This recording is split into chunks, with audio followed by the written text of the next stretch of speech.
वालेकुम दोस्तों, cell membrane के पार्ट 2 में आपको खुशामदीद। और आज इसमें हम बहुत ह्यूज नॉलेज को डिस्कस करेंगे। तो चले आउटलाइन की तरफ चलते हैं। इसमें हम फ्लूइड मोज़ेक मॉडल को डिस्कस करेंगे, जिसको बेसिकली हमने थोड़ा बहुत टच कल दे भी दिया था, जिसको हाँ बेसिकली सिंगर और निकोलसन ने डिस्कवर किया था।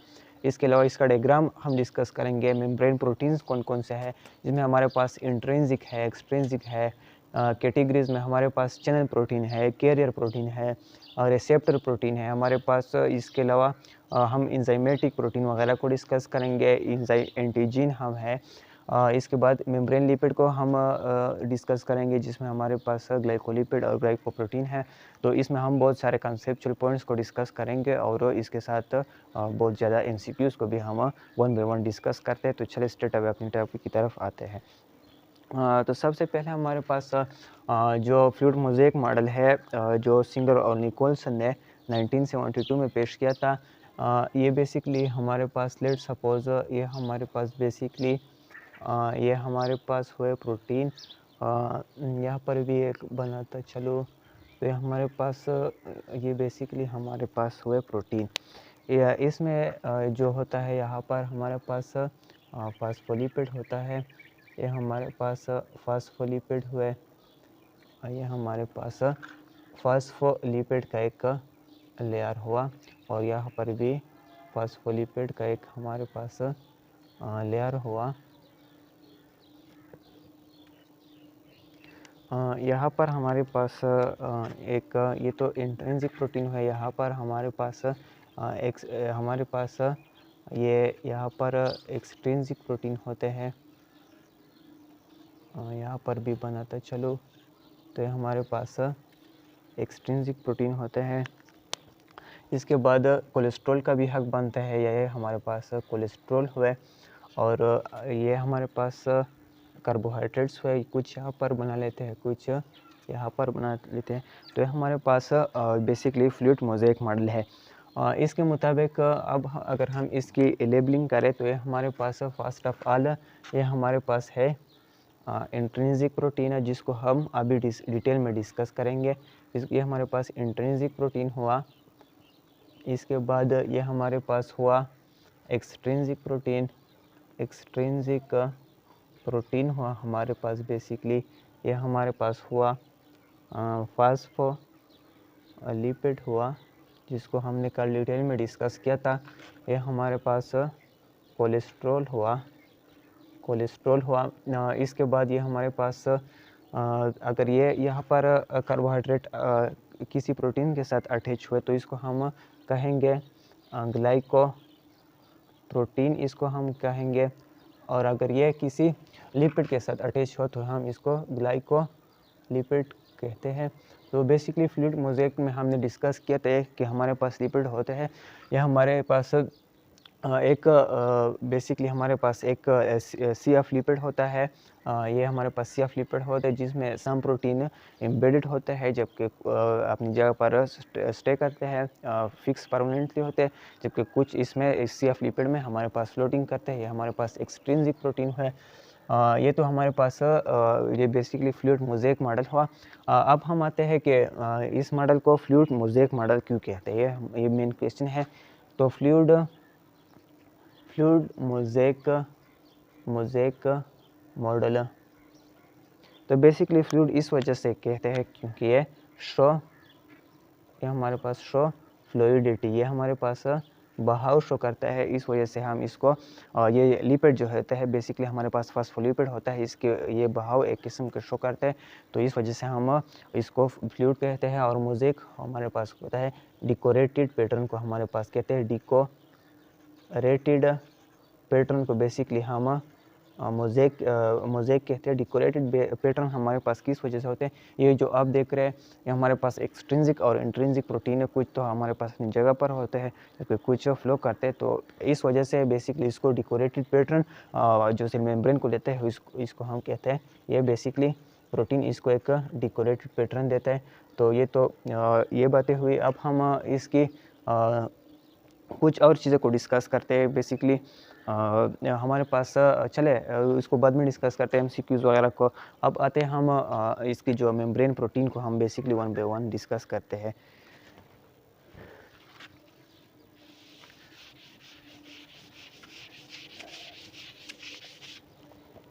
मेम्ब्रेन प्रोटीन में हमारे पास फर्स्ट ऑफ ऑल जो है हम इंट्रिंसिक प्रोटीन को डिस्कस करते हैं। हमारे पास है इंट्रिंसिक प्रोटीन। अब हम इसको डिस्कस कर लेते हैं। तो हमारे पास इंट्रिंसिक प्रोटीन जो होता है इसको हम इसको हम वन बाय वन जान लेते हैं। ये हमारे पास फुली एम्बेडेड प्रोटीन इसको कहते हैं, क्योंकि ये हमारे पास दोनों साइडों के आर पर होते हैं। ये it is attached to both sides. ये बेसिकली बोथ साइड्स जो फॉस्फोलिपिड होते हैं इनके दोनों साइडों के आर पर होते हैं, तो ये इसको ये भी कहते हैं। और ये हमारे पास अटैच्ड थ्रू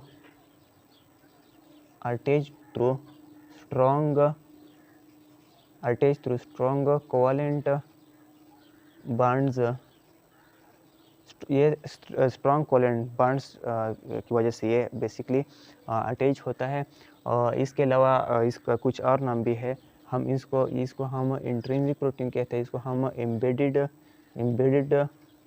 प्रोटीन भी कह सकते हैं। इसको हम एक दूसरा नाम देते हैं जिसको हम परमिएजिस कहते हैं। इसको हम परमिएजिस का नाम भी देते हैं और एक एमसीक्यूज में आ सकता है। इसके अलावा हम इसको एक दूसरा नाम देते हैं। इसको हम इंटीग्रल प्रोटीन का नाम भी देते हैं। ये आप एमसीक्यूज के लिए ये तमाम बातें याद रखो। इसके अलावा अब हम दूसरे प्रोटीन की तरफ जाते हैं। तो हमारे पास इंट्रिंसिक हुआ। अब हम जो है एक्सट्रिंसिक प्रोटीन की तरफ चलते हैं। ये हमारे पास एक्सट्रिंसिक प्रोटीन की तरफ हम चलते हैं। तो इंट्रिंसिक प्रोटीन जो होता है ये हमारे पास attached to one side only. ये हमारे पास एक साइड को पर अटैच होता है। इसके अलावा अटैच्ड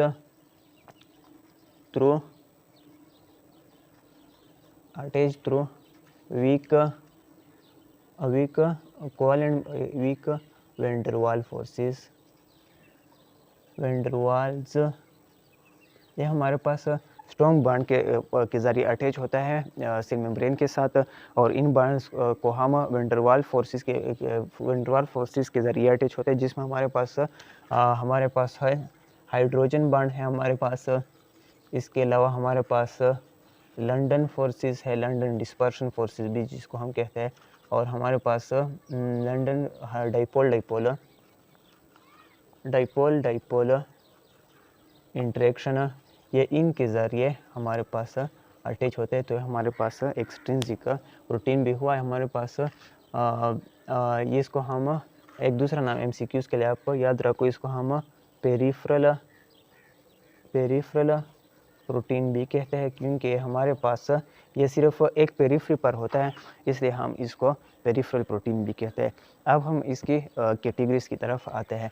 तो हमारे पास इसकी कैटेगरीज की तरफ आते हैं।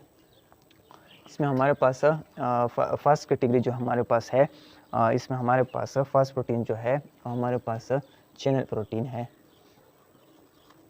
चैनल प्रोटीन तो ये बेसिकली नाम से ज़ाहिर है। यह हमारे पास एक सेल मेम्ब्रेन के एक लेयर हुआ, यह हमारे पास दूसरा लेयर हुआ। तो ये चैनल प्रोटीन ये हमारे पास हुए चैनल प्रोटीन हुए। तो ये हमारे पास चैनल प्रोटीन के ज़रिए हमारे पास इन आउट मटेरियल का इन आउट होता है।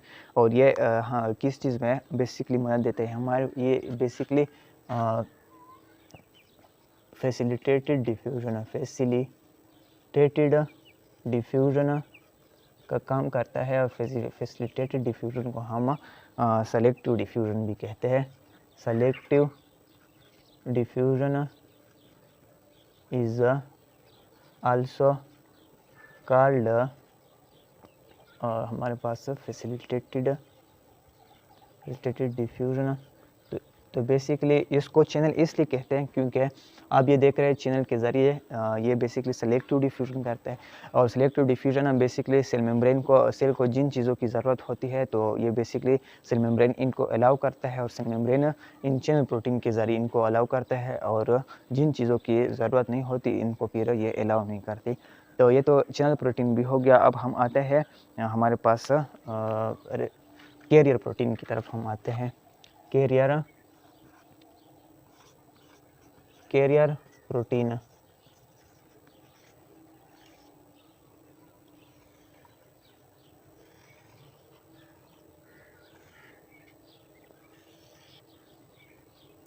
बेसिकली कैरियर प्रोटीन जो होते हैं हमारे पास इस तरह इसमें चैनल एब्सेंट होते हैं। तो जब कोई मटेरियल आता है तो ये करता है इस तरह है कि जब चैनल हो तो आपके जहन में आप क्वेश्चन पैदा होगा कि जब चैनल है नहीं है तो ये किस तरह, अगर यहाँ पर ये इसका रिसेप्टर साइड है और ये कोई फूड मॉलिक्यूल यहाँ पर इसके साथ अटैच हो जाए तो अब ये किस तरीके से इसको अंदर लेकर जाएगा। तो ये बेसिकली अपना जो साइमेट्री है इसको ये चेंज कर लेता है। तो बेसिकली ये अपना साइमेट्रिकली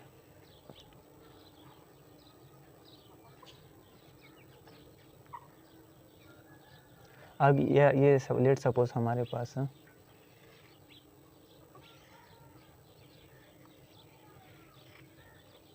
तो ये बेसिकली ये अपर लेयर है। बेसिकली हमारे पास अपर लेयर है और ये भी वही हमारे पास अपर लेयर है।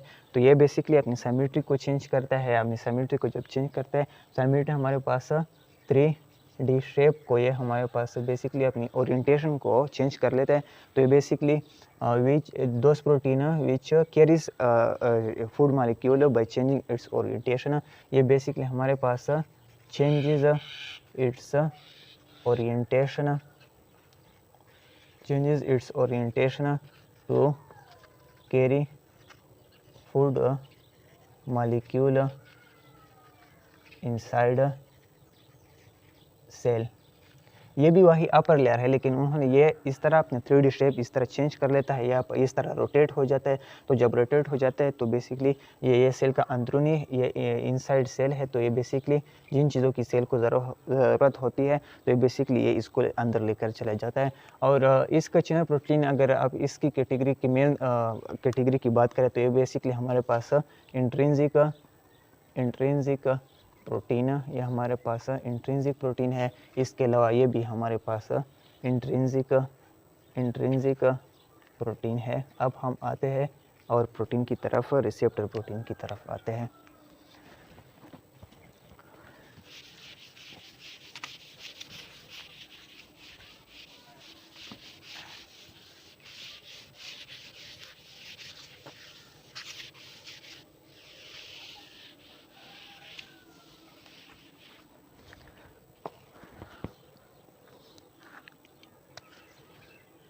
नंबर तीसरा टाइप जो है हमारे पास वो है रिसेप्टर प्रोटीन। ये हमारे पास है रिसेप्टर प्रोटीन। तो receptor protein basically receptor protein which helps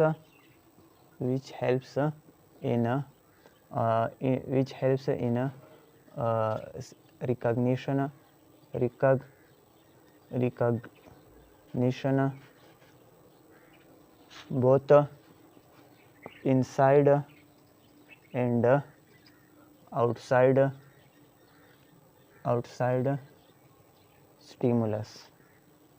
तो बेसिकली ये हमारे पास रिसेप्टर प्रोटीन होता है। ये सेल के बाहर जो स्टिमुलस होता है इसको भी ये सेंसिटिविटी शो करता है, और जो सेल के बाहर होता है चाहे वो बाहर हो या अंदरूनी हो तो ये बेसिकली इनको हमारे पास सेंसिटिविटी शो करता है।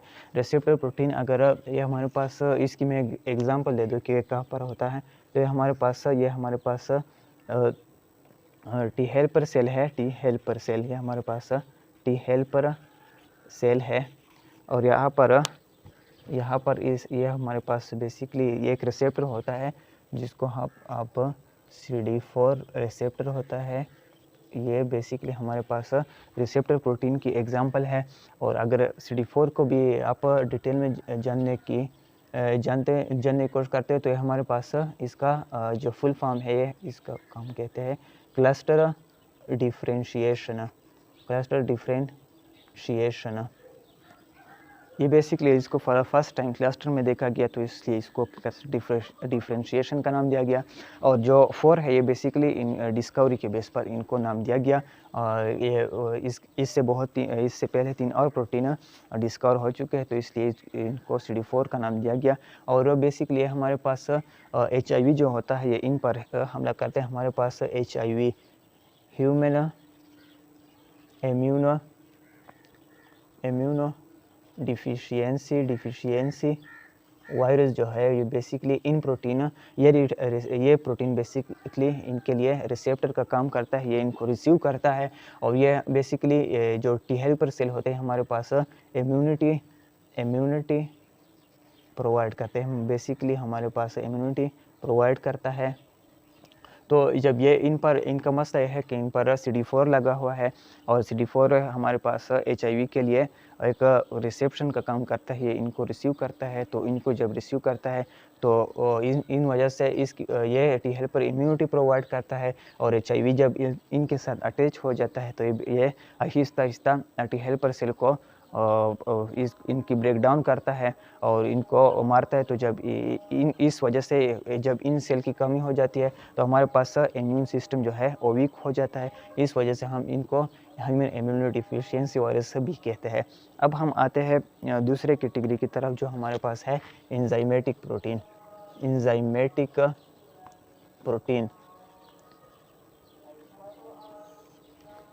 ये प्रोटीन हमारे पास स्पीड अप, ये किन प्रोटीन को कहते हैं? ये speed up biochemical reactions on sale membrane.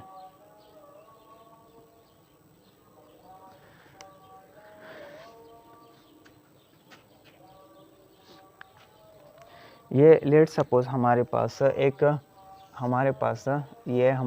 एक सेल मेम्ब्रेन है, इनके ऊपर हमारे पास ये एक एंजाइमेटिक प्रोटीन है। और अब इनका नाम हमारे पास है एडिनाइलेट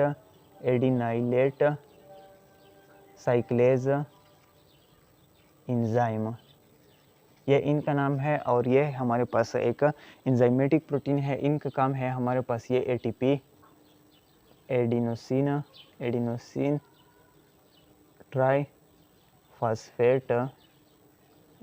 ट्राईफॉस्फेट को ये हमारे पास कन्वर्ट करता है इनटू AMP। बेसिकली हमारे पास ATP की ब्रेक डाउन सेल मेम्ब्रेन पर करता है। तो इस वजह से इनको हम एंजाइमेटिक रिएक्शन को बेसिकली स्पीड अप करता है। और ये हमारे पास एडिनोसिन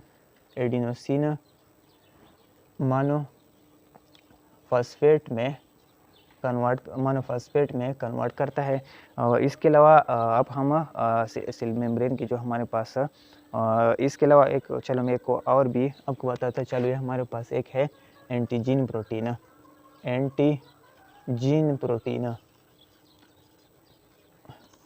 ये किन प्रोटीन को कहते हैं? Helps in cellular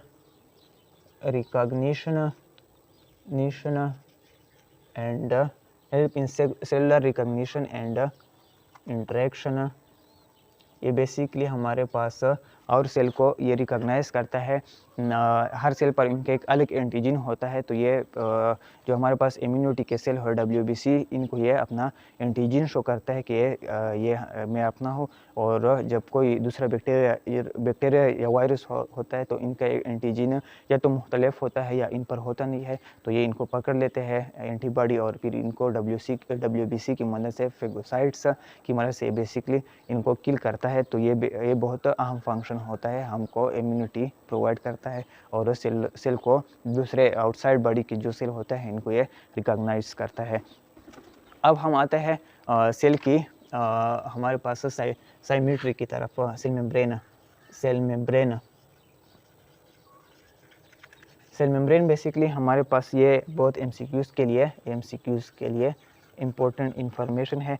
cell membrane हमारे पास है एसाइमेट्रिकल, ये एसाइमेट्रिकल है। और ये एसाइमेट्रिकल, अब हम इसकी रीज़न जानते हैं। तो इसकी रीज़न हम जानते हैं। तो रीज़न में है हमारे पास द आउटसाइड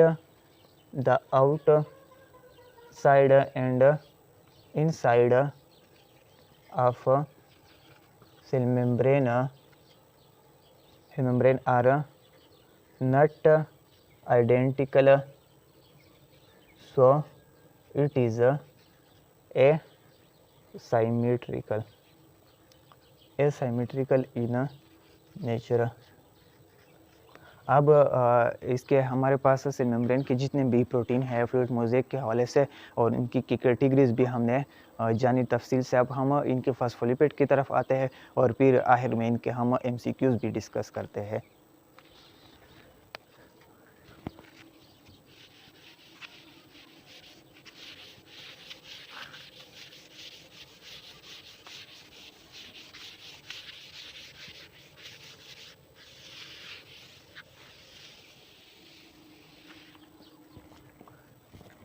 हमारे पास अब मेम्ब्रेन लिपिड्स, मेम्ब्रेन प्रोटीन को हमने जाना। अब हम मेम्ब्रेन लिपिड्स, इनको ज़्यादा डिटेल में ऑलरेडी हमने कवर किया है। हमारे पास एक है हमारे पास फास्फोलिपिड है हमारे पास, और दूसरा है हमारे पास कोलेस्ट्रॉल। ये दोनों हमारे पास मेम्ब्रेन के लिपिड है। अब हम बहुत सारे MCQs की तरफ, कंसेप्चुअल MCQs की तरफ चलते हैं।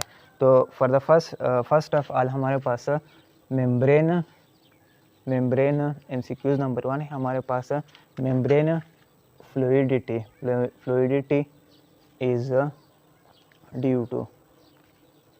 तो हमारे पास ऑप्शन में है हमारे पास नंबर ए है कोलेस्ट्रॉल है, नंबर बी हमारे पास प्रोटीन है, नंबर सी हमारे पास फास्फोलिपिड है, और डी हमारे पास है आल। तो हमने ऑलरेडी डिस्कस किया कि हमारे पास जो सी ऑफ लिपिड ये लिपिड की बेस पर फ्लूइड मोज़ेक मॉडल का नाम जो है ये बेसिकली लिपिड की वजह से दिया गया है, क्योंकि हमारे पास फ्लूइडिटी को शो करता है। तो फ्लूइडिटी बेसिकली फास्फोलिपिड हमारे पास शो करता है। अब दूसरा MCQ, membrane rigidity is due to. Option B हमारे पास है प्रोटीन है, बी लिपिड है, सी कोलेस्ट्रॉल है, और डी नन है। तो ऑलरेडी हमने डिस्कस किया था लेक्चर में कि जो रिजिडिटी होता है ये जितने ज़्यादा कोलेस्ट्रॉल होंगे किसी भी सेल मेम्ब्रेन में उतना और रिजिड होगा। तो इसमें हमने दूसरा MCQ भी डिस्कस किया था कि प्लांट्स और बैक्टीरिया के सेल मेम्ब्रेन में हमारे पास कोलेस्ट्रॉल नहीं होता, और इसका हमने एक पॉसिबल रीज़न ये भी डिस्कस किया था कि ये हो सकता है कि इनमें ऑलरेडी रिजिडिटी के लिए इनमें ऑलरेडी हमारे पास सेल वॉल होता है, तो इस वजह से इनमें कोलेस्ट्रॉल नहीं होता। और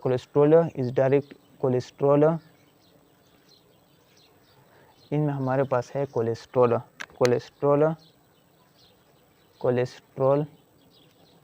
is directly proportional to rigidity of a cell membrane। अब नंबर 3 MCQs की तरफ आते हैं। Membrane is a selective permeable, membrane is selective permeable due to। हमारे पास ऑप्शन ए है लिपिड, ऑप्शन बी है प्रोटीन, ऑप्शन सी है कार्बोहाइड्रेट, और डी है हमारे पास आल। तो इनमें हमारे पास प्रोटीन बेसिकली जो होता है ये जिन चीज़ों की सेल को ज़रूरत होती है इनको अलाउ करती है, और जिन चीज़ों की इनको ज़रूरत नहीं होती बेसिकली ये सेलेक्टिव डिफ्यूजन भी करता है, फैसिलिटेटिव डिफ्यूजन भी करता है, और एक्टिव ट्रांसपोर्ट के ज़रिए भी सेल को जिन चीज़ों की ज़रूरत होती है। तो ये बेसिकली हमारे पास प्रोटीन की वजह से ये सेलेक्टिव परमेबल है। इसके अलावा हमारे पास मेम्ब्रेन इज़ डिफरेंशियली परमिएबल हमारे पास है लिपिड है। नंबर बी हमारे पास प्रोटीन है। इसके अलावा कार्बोहाइड्रेट और डी हमारे पास नॉन है। तो हमारे पास जो डिफरेंशियल परमिएबल है हमारे पास लिपिड की वजह से है, और इसका रीज़न भी हम डिस्कस करते हैं।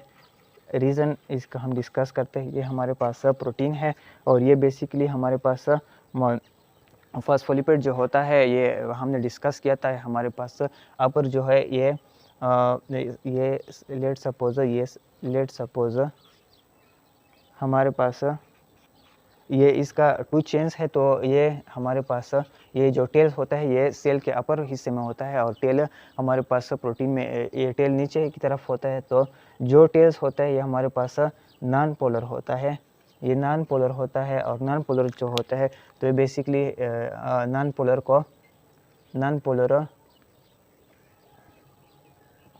पोलर अलाउ, तो ये दूसरे नॉन पोलर चीज़ों को ये अलाउ करती है कि आओ हमारा और तुम्हारा नेचर सेम है।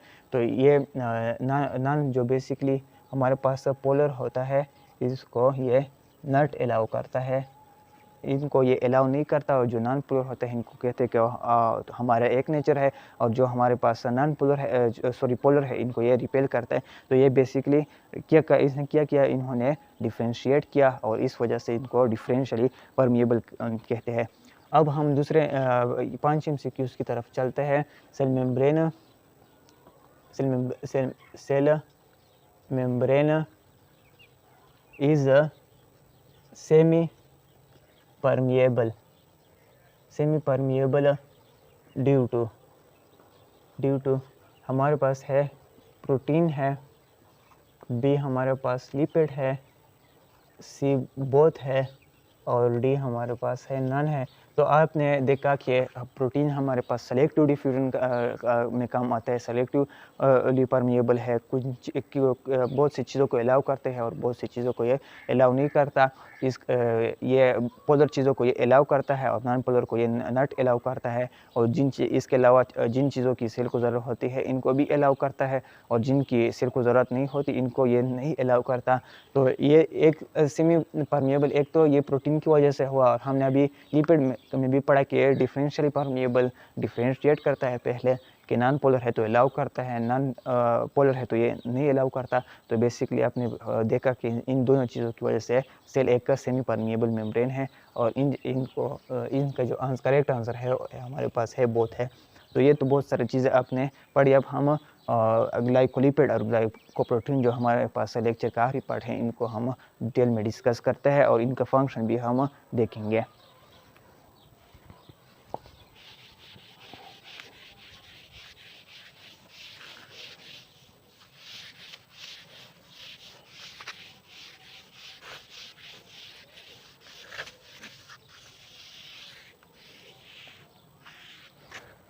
अब हम आते हैं ग्लाइकोलिपिड और ग्लाइकोप्रोटीन की तरफ हम आते हैं। तो फर्स्ट ऑफ ऑल इसका जो फंक्शन है इनका सेल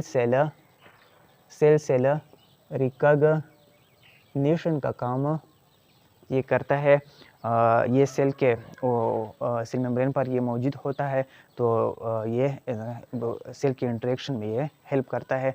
इसके अलावा हमारे पास दूसरा इनका फंक्शन है प्रोवाइड हार्मोन रिसेप्टर साइट। इनको हम डिटेल में डिस्कस करते हैं। लेट सपोज ये हमारा लीवर हुआ, और ये हमारे पास लीवर हुआ, और ये हमारे पास ये लेट सपोज हमारे पास हमारा जो पेंक्रियास हुआ, ये हमारे पास पेंक्रियास है। तो जब ग्लूकोज का लेवल हमारे पास हाई होता है तो ये हमारे पास इंसुलिन को रिलीज़ करता है। इंसुलिन हमारे पास क्या है, हमारे पास है हार्मोन है, और ये फिर यहाँ से ट्रेवल करता है, ये लीवर की तरफ ट्रेवल करता है। लीवर पर हमारे पास यहाँ पर हमारे पास ग्लाइकोप्रोटीन और ग्लाइकोलिपिड हमारे पास ये मौजूद होता है। ये इनको रिसीव करता है और सेल लीवर के जो हेपेटोसाइट सेल होता है, हेपेटोसाइट सेल इन पर ये अमल करता है और इन अमल की वजह से हमारे पास ग्लूकोज की जो लेवल होती है ये नीचे चला जाता है। ग्लूकोज की लेवल हमारे पास नीचे चला जाता है। इनको ये स्टोर करता है या इनको ये बेसिकली स्टोर कर लेता है। तो ये तो हमारे पास यानी इन्होंने हार्मोन को एक रिसेप्टर साइट ग्लाइकोलिपिड और ग्लाइकोप्रोटीन ने एक रिसेप्शन का काम किया। इनको एक हार्मोन को एक रिसेप्शन रिसीव किया और फिर वो ग्लूकोज की लेवल हमारे पास डाउन हो गई। इनके अलावा हमारे पास तीसरा फंक्शन सेल सेल अटैचमेंट का काम करता है टू मेक टिश्यू। ये इनका तीसरा फंक्शन हुआ। चौथी फंक्शन की तरफ अगर हम आए तो ये फूड को ये हमारे पास फूड को रिकॉग्निशन का काम भी करता है। फूड रिकॉग्निशन क्योंकि बहुत सारे बैक्टीरिया या वायरस होता है जो फूड नहीं होता तो ये इनको मारता है और जो फूड होता है इनको ये अलाउ करता है, तो ये फूड को भी रिकॉग्नाइज करता है। इसके अलावा हमारे पास इसका पांचवा फंक्शन जो है हमारे पास फेगोसाइटोसिस का काम करता है। अगर हमारे पास लिक्विड ईटिंग हुआ तो इसको हम पिनोसाइटोसिस कहते हैं और अगर सॉलिड ईटिंग हुआ तो इनको हम फेगोसाइटोसिस भी कहते हैं।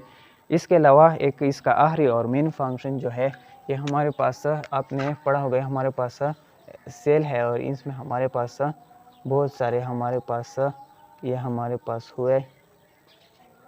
पास हुआ इसका साइटोस्केलेटन। तो ये साइटोस्केलेटन जो सेल मेम्ब्रेन के साथ अटैच होता है, यहाँ पर भी हमारे पास होते हैं हमारे पास ग्लाइकोलिपिड और ग्लाइकोप्रोटीन। ये अटैचमेंट का काम भी करता है और इस वजह से हमारे पास सेल को ये साइटोस्केलेटन जो होता है ये सेल को रिजिडिटी प्रोवाइड करता है,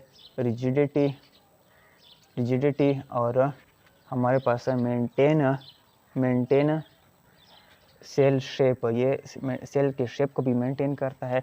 तो इस वजह से ये सेल को रिजिडिटी और मेंटेन सेल शेप ये साइटोस्केलेटन करता है और साइटोस्केलेटन को मेम्ब्रेन के साथ हमारे पास ग्लाइकोलिपिड और ग्लाइकोप्रोटीन अटैच करता है। अब एक मेन एमसीक्यू है हमारे पास कि ग्लाइकोलिपिड और ग्लाइकोप्रोटीन को हम सेल सरफेस मार्कर भी कहते हैं और ये इसका रीज़न क्या है हमारे पास, इसका रीज़न हमारे पास रीज़न है ये सेल सरफेस में मार्कर। ये इस वजह से हम इसको कहते हैं क्योंकि ये it is responsible for every activity. ये एवरी एक्टिविटी के लिए रिस्पांसिबल होता है हमारे पास ग्लाइकोलिपिड और ग्लाइकोप्रोटीन। तो इस वजह से इसको सेल सरफेस मार्कर कहते हैं। उम्मीद है आज के इन दोनों पार्ट में आपको काफ़ी सारी चीज़ें क्लियर होंगी और आपको ह्यूज इन्फॉर्मेशन आपको डिलीवर हो गया होगा इंशाल्लाह। और कोई भी एमसीक्यूज़ आपसे नीट एमडी केट और जेई में हमारे पास आपसे नहीं रहेंगी इंशाल्लाह। थैंक यू, शुक्रिया।